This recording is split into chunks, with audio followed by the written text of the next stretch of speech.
Hello, I'm so grateful to God for giving us this opportunity to be able to come to you from Maragoli Hills, and the Lord has been so gracious, so faithful to my life, and I know to you also.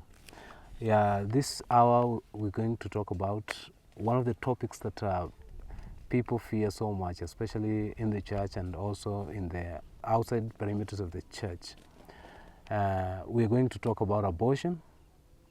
It's one of the topics that it is so controversial so much, but then because God has given us an opportunity, I felt it good to be able to share to all of us about it.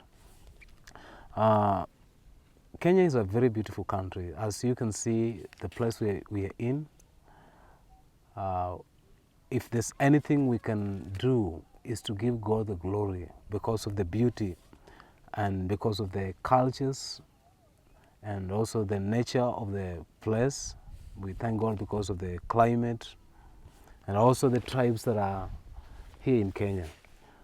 People live so peacefully, maybe until election time, but before election time, everything is so good. We are best known for athletics in the world and sports, generally sports and culture. But then, apart from being one of the beautiful country and having one of the best climate and the best cultures in the world, abortion is an issue that is really devastating, that's really dangerous, that is eating not only our girls, but our community at large. Almost every day in Nairobi river and most of the garbage places, you find fetus that has been thrown, not only in Nairobi, even in the villages around. For instance, the last 2 days, there are some statistics that have been produced in Kenya that almost 10,000 girls are pregnant.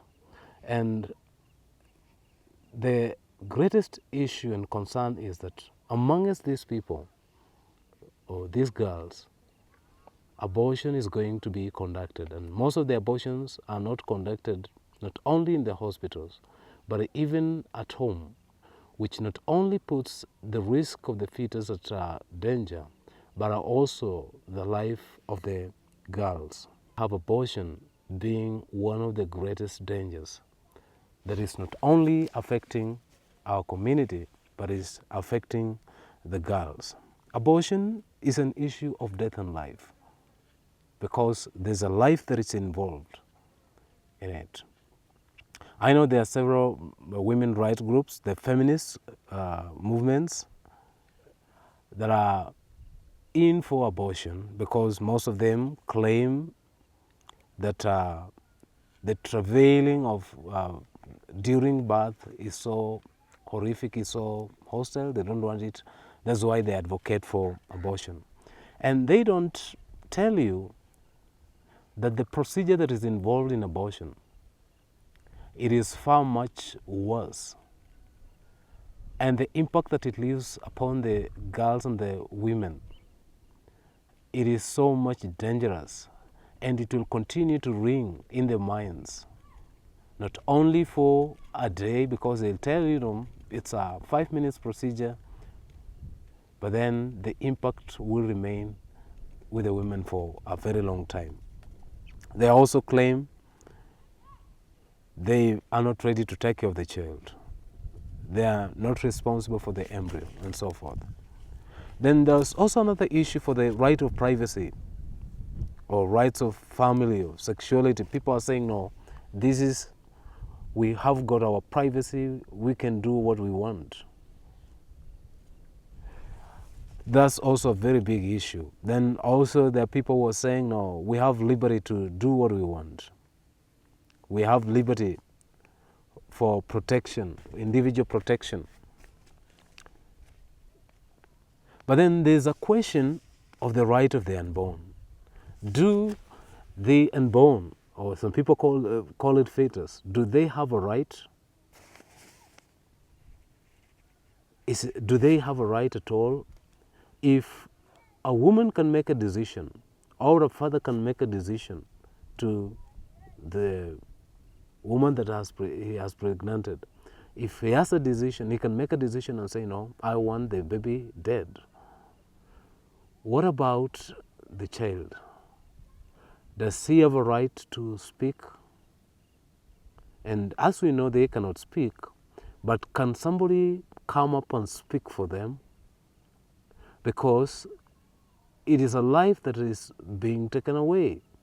If somebody has committed even robbery with violence and they are taken to court, they are given an opportunity to defend themselves.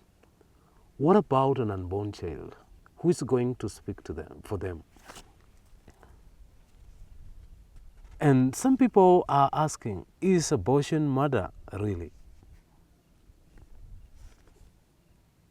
And some other people asking, is the fetus a living human person?